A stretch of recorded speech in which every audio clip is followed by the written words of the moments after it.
Ceci est l'un des bols de ramen les plus gras qu'on peut trouver au Japon. Ce sont les ramen Tsubame Sanjo que l'on trouve dans la préfecture de Niigata.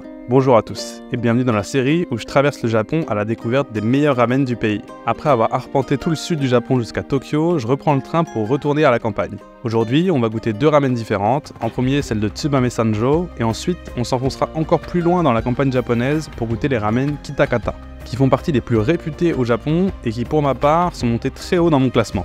Comme d'habitude, installez-vous confortablement, on part à la découverte des ramen du Japon.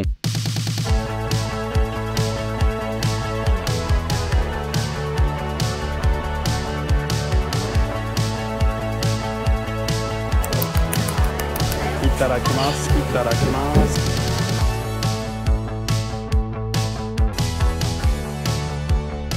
Mesdames et messieurs, bienvenue dans la préfecture de Niigata. On est à la campagne, ça y est. Et si je suis ici aujourd'hui, vous vous en doutez bien, c'est pour goûter des ramen. Et pas n'importe lequel, ça va être les ramen les plus épaisses du Japon. On est ici à Tsubame Sanjo et je vais goûter les Tsubame Sanjo ramen. Normalement, c'est un bouillon riche en goût de sauce soja, donc un shoyu ramen. Le restaurant se trouve juste ici, c'est un des restaurants les plus réputés dans la région. Et le truc le plus incroyable, c'est que je suis arrivé ici en 2 heures avec le Shinkansen. Donc c'est fou, c'est qu'on peut passer de la plus grande ville du monde à la campagne totale en 2 heures avec ce train. J'adore.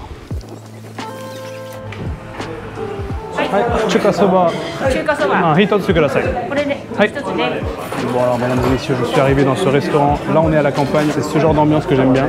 Quand même la télé là-bas, c'est génial. Il est 15h40 et le restaurant est plein. Je sais pas qui mange à cette heure-là, à part moi. Et voilà mesdames et messieurs, les Tsubame Sanjo ramen sont énormes. Itadakimasu. Ça a l'air délicieux. Ils sont vraiment différentes des autres que j'ai eu l'occasion de goûter. Regardons le bouillon. Ah ouais, d'accord. Là on voit bien la sauce soja. Par-dessus, tout autour, il y a une pellicule de gras. Je sais pas d'où ça vient. Ça doit être peut-être de la graisse de porc ou quelque chose comme ça. C'est des ramen simples, il n'y a pas d'œuf. Écoutez, je vous propose de goûter directement le bouillon. Wow. Il y a un goût extrêmement riche, extrêmement profond. On sent la sauce soja, c'est très prononcé. C'est pas du tout ce à quoi je m'attendais. C'est pas un bouillon épais, c'est un bouillon extrêmement liquide, très riche en goût. Oh, ok. Il y a vraiment une pellicule de gras sur le dessus et c'est ça qui fait que ça rend la soupe extrêmement grasse. Mais sinon, en dessous, c'est vraiment une soupe soja assez liquide et assez translucide au final. On pourrait s'attendre à un truc trop salé, mais pas du tout. Ça a juste vraiment du goût et là, on sent l'umami. Les nouilles sont super épaisses. Je vais goûter. C'est sans hésiter les nouilles les plus épaisses que j'ai mangées jusqu'à maintenant. Et je dois dire que j'aime beaucoup.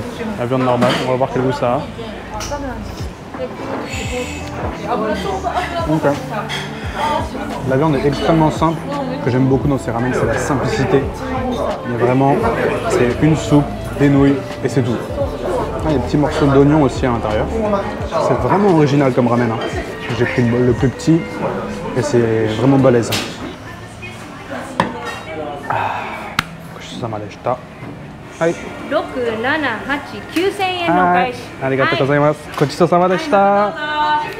Mesdames et messieurs, encore une nouvelle expérience incroyable.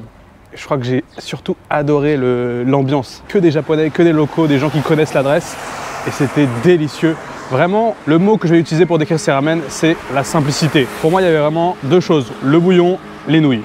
Et c'est tout. Il y avait 2 petits morceaux de porc, mais vraiment c'était anecdotique. Je m'attendais à quelque chose d'hyper épais, mais en fait pas du tout. C'était vraiment un bouillon shoyu, donc à la base de sauce soja. Et ce qui était épais, c'est qu'ils ont rajouté, à mon avis, de la graisse de porc à l'intérieur. Et donc ça rend le truc extrêmement gras, on va dire. Mais en bouche, c'est pas du tout épais, c'est plutôt liquide. Et ce qu'on sent par contre, c'est la puissance du goût. Je vous ai dit, pour moi, c'était vraiment, il y avait de la profondeur dans le goût. C'était fort, intense en sauce soja, mais pas trop salé. Je m'attendais à quelque chose où j'allais ressortir de là avec le ventre blindé. Au final, ça reste tout à fait mangeable. Et je dois dire que j'ai vraiment apprécié ces ramen. A few moments later. Je viens d'arriver à mon hôtel, sauf qu'il n'y a personne à la réception. Et il y a un mot avec marqué « S'il n'y a personne, veuillez appeler ce numéro ». Sauf que j'ai pas de téléphone. Donc écoutez, je vais attendre. Ah d'accord, en fait il y a un autre hôtel qui a le même nom, juste à côté.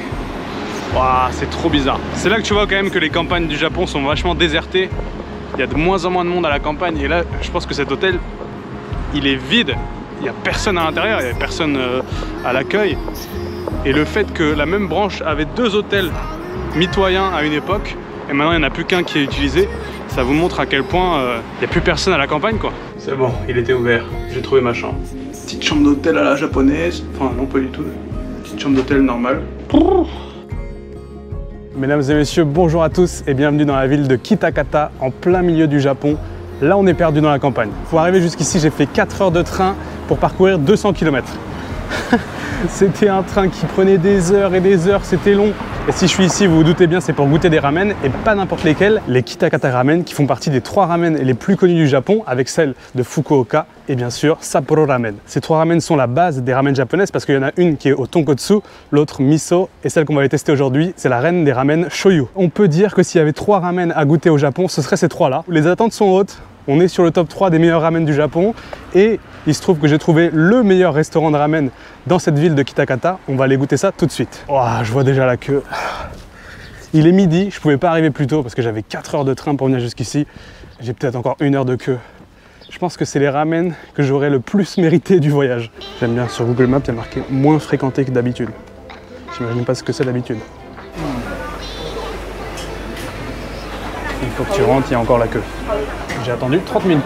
Bon, j'ai pas pu m'empêcher, j'ai pris une version avec un peu plus de viande parce que j'ai trop la dalle. Ça a l'air délicieux. J'adore déjà ce restaurant. C'est tout dans la simplicité, il n'y a qu'un truc sur le menu, les ramen. Tu choisis juste ta taille et si tu veux plus ou moins de viande à l'intérieur.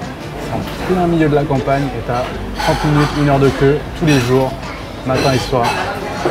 C'est incroyable. Ouh, ok, mais regardez-moi ce bol de ramen. Forcément, j'ai pris un supplément viande, donc on voit quasiment que la viande. Oh, dites-vous bien que ça, c'est un bol de ramen mythique.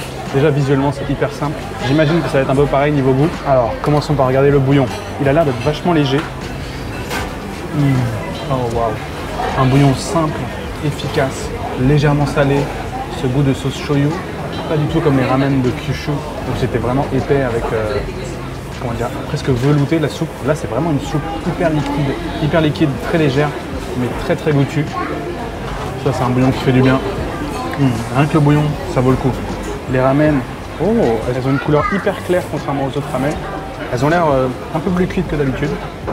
Il y a un peu de texture sous la dent, mais c'est pas croquant, légèrement moelleuse. Les morceaux de viande sont assez épais et surtout, la quantité est très généreuse. Forcément, j'ai pris un supplément.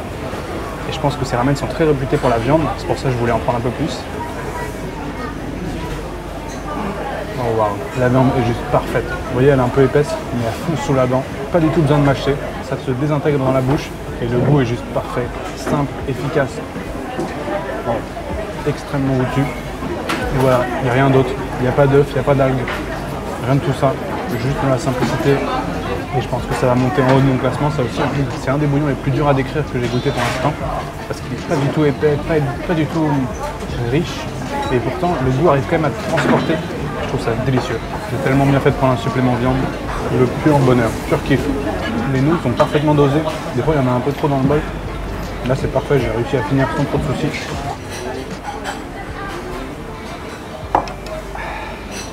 Quelle découverte, les Kitakata Ramen.